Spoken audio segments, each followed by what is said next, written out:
জানিয়ে দিব এই মুহূর্তে পাওয়া আপডেট বাংলা সংবাদ। শুরুতেই শিরোনাম। সরকারের সঙ্গে আলোচনায় বসার পরিকল্পনা নেই বলছে সমন্বয়ক নাহিদ। এদিকে আটক হওয়া সব ছাত্রকে মুক্ত করে দেওয়ার নির্দেশ প্রধানমন্ত্রীর।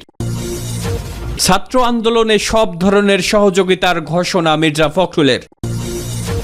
এবারে যাত্রাবাড়িতে শিক্ষার্থীদের বিক্ষোভ, রাস্তায় নেই পুলিশ। এদিকে ফরিদপুরে পুলিশ শিক্ষার্থী তুমুল সংঘর্ষ।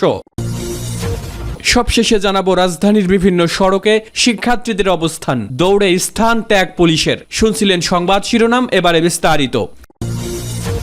সরকারের সঙ্গে আলোচনায় বসার পরিকল্পনা নেই বলছে সমন্বয়ক নাহিদ। সরকারের সঙ্গে আলোচনায় বসার কোনো পরিকল্পনা তাদের নেই বলে জানিয়েছেন বৈষম্য বিরোধী ছাত্র আন্দোলনের অন্যতম সমন্বয়ক নাহিদ ইসলাম।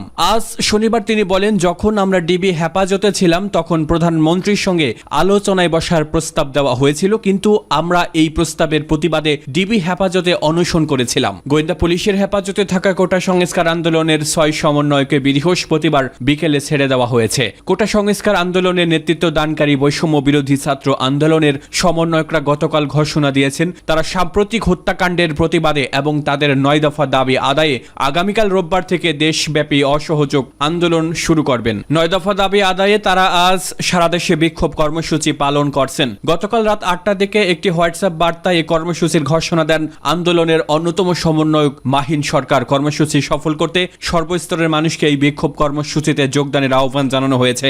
9 দফা দাবির মধ্যে রয়েছে প্রধানমন্ত্রী শেখ হাসিনার ক্ষমা চাওয়া এবং স্বরাষ্ট্রমন্ত্রী আসাদুজ্জামান খান, সড়ক পরিবহন ও সেতুমন্ত্রী ওবায়দুল কাদের, শিক্ষামন্ত্রী মহিবুল হাসান চৌধুরী, আইনমন্ত্রী আনিসুল হক, তথ্য ও সম্প্রচার প্রতিমন্ত্রী মোহাম্মদ আলী আরাফাত এবং ডাক, টেলিযোগাযোগ ও তথ্য প্রযুক্তি প্রতিমন্ত্রী জুনায়েদ আহমেদ পলকের পদত্যাগ। আটক হওয়া সব ছাত্রকে মুক্ত করে দেওয়ার নির্দেশ প্রধানমন্ত্রীর। কোটা সংস্কার আন্দোলনে আটক হওয়া সব শিক্ষার্থীকে মুক্তি দেওয়ার নির্দেশ দিয়েছেন প্রধানমন্ত্রী শেখ হাসিনা। এর আগে আওয়ামী লীগের সভাপতি প্রধানমন্ত্রী শেখ হাসিনা বলেছেন, গণভবনের দরজা খোলা, কোটা আন্দোলনকারীদের সঙ্গে আমি বসতে চাই, তাদের কথা শুনতে চাই, আমি সংঘাত চাই না। শনিবার দুপুরে পেশাজীবী সমন্বয় পরিষদের কেন্দ্রীয় নেতৃবৃন্দের সঙ্গে বৈঠকে তিনি এসব কথা বলেন। চলমান পরিস্থিতির মধ্যে আজ শনিবার বেলা 11টার দিকে পেশাজীবী সমন্বয় পরিষদের সঙ্গে বৈঠকে বসেন শেখ হাসিনা। প্রধানমন্ত্রীর কার্যালয় সূত্র এই বৈঠকের বিষয় নিশ্চিত করেছে। আগামীকাল রোববার বিকেল 4:30টায় গণভবনে সাংস্কৃতিক কর্মীদের সঙ্গে বৈঠকের কথা রয়েছে প্রধানমন্ত্রীর।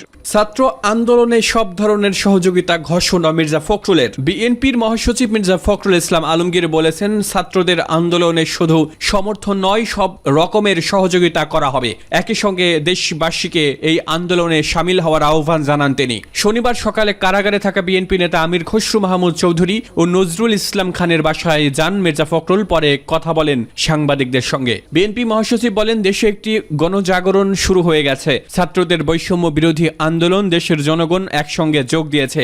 এই আন্দোলনের সবচেয়ে বড় দিক হচ্ছে ভয়কে উপেক্ষা করে মানুষ একসঙ্গে যোগ দিয়েছে। মির্জা ফখরুল বলেন, এবার তরুণরা জেগে উঠেছে, তাদের এই জাগরণ পরাজিত হওয়ার কোনো সুযোগ নেই। এই অত্যাচার পাকিস্তানি হানাদার বাহিনীকেও হার মানাচ্ছে। এই আন্দোলন বিজয়ের দ্বার প্রান্তে। বিএনপি নেতাকর্মী সহ অন্য যাদের গত 1 মাস ধরে গ্রেফতার করা হয়েছে, তাদের পরিবার অমানবিক জীবনযাপন করছে। স্বজনদের কাছে ওষুধপত্র পাঠাতে দেওয়া হচ্ছে না। যাত্রাবাড়িতে শিক্ষার্থীদের বিক্ষোভ, রাস্তায় নেই পুলিশ। রাজধানীর যাত্রাবাড়িতে বৈষম্য বিরোধী ছাত্র আন্দোলনের ডাকা কর্মসূচিতে অংশ নিতে জড়ো হয়েছেন হাজার হাজার শিক্ষার্থী। এছাড়া ইসলামী দলের মিছিল করছে, রাস্তায় নেই পুলিশ। শনিবার 3 আগস্ট সকাল 11:30 থেকে যাত্রাবাড়ির বিভিন্ন রাস্তায় সামনে জড়ো হয়ে বিক্ষোভ করেন শিক্ষার্থীরা। এ সময় তারা একযোগে 9 দফা দাবি আদায়ের স্লোগান দেয়। সেখানে কোনো পুলিশ সদস্যের অবস্থান লক্ষ্য করা যায়নি। শিক্ষার্থীরা বলেন, 9 দফা আদায় না হওয়া পর্যন্ত আমরা ঘরে ফিরব না। দেশ জুড়ে আমাদের ভাই বোনদের হত্যা করা হয়েছে, সাধারণ মানুষকে হত্যা করা হয়েছে, আমরা এই হত্যাকাণ্ডের বিচার চাই। এর আগে সারা দেশে শনিবার বিক্ষোভ মিছিল কর্মসূচি পালনের ঘোষণা দেয় বৈষম্য বিরোধী ছাত্র আন্দোলন। ফরিদপুরের পুলিশ শিক্ষার্থী সংঘর্ষ। ফরিদপুরে পুলিশের সঙ্গে শিক্ষার্থীদের সংঘর্ষের ঘটনা ঘটেছে।